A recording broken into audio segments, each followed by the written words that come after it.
To be respectful to the Bible is to say, what would this author have meant when this text was written? Let's just say it was Moses. When Moses wrote Genesis 1 and 2, he certainly did not know about genetics. And so he wasn't discussing these sorts of things. It's respectful to let Moses talk in Moses' day, in Moses' way. But I believe that Genesis 1 through 3, largely, is a Hebrew version of ancient Near Eastern understandings of creation and purpose in the universe. They are interacting with what's going on in the ancient world. From the very beginning, Adam and Eve are made to serve a theological purpose and a missional purpose in God's design and how He created the earth.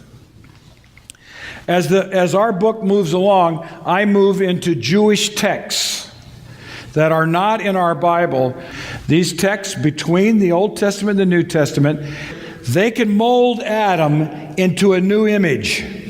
They're going to take what they find in Genesis 1 through 3, and then they're going to reuse him in a new theological environment and create a different sort of Adam.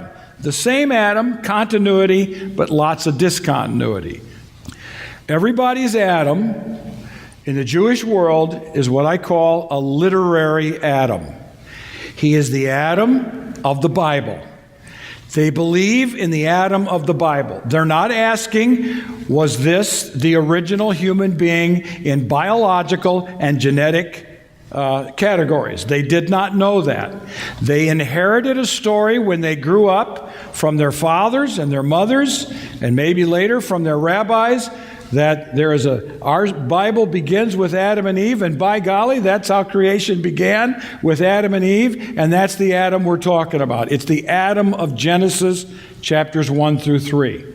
This is not saying there wasn't a historical Adam or a biological Adam or a real Adam, but they grew up believing in Adam the way my children grew up believing in Aslan. There's not any questioning historical critics and skeptics and cynics about whether this was a viable creation narrative. Now, I want to suggest to you, when we get to Paul, that Paul is doing the same thing. So it's not simply the literary biblical Adam that Paul inherits. It's a literary biblical Adam now reframed by various Jewish traditions. And he picks these up in his world. In Paul's writings, Adam is the archetypal, moral Adam who represents both Israel and humanity. So Adam is the man who was confronted with the will of God and he disobeyed. So he becomes a moral Adam. This sounds very much like Jewish writings. Paul thinks that Adam and all his descendants are connected, because from Adam on, sin entered the world, and Paul believes that everybody sins. Sin enters the world, death through sin. Death spreads to all men. Why? Because all sinned. Everybody sins, and therefore everybody dies. He doesn't blame Adam for everybody's sin. He blames everybody's sins for everybody's sinning and dying. That's a slightly different category. So he's not Jerome, who later will mistranslate this verse, not because all sinned, but in whom all sinned. And so he had everybody sinning in Adam, and people picked this up, and this has been the history of the Christian tradition.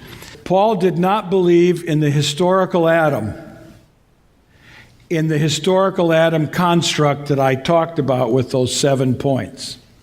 He does not have all 7 of those things at work in what he's talking about that I can see.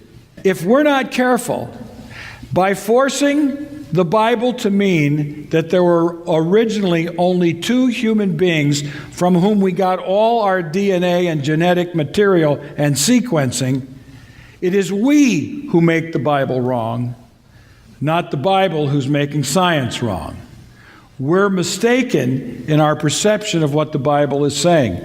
So I think we're given an opportunity with science studies that Dennis is conveying to us for us to rethink our interpretations of Genesis 1 through 3 and reconsider Adam in a more flexible way, in a more Jewish way, and in a way that is more consistent with what the Bible was actually saying when it was written and what Paul meant when he was writing.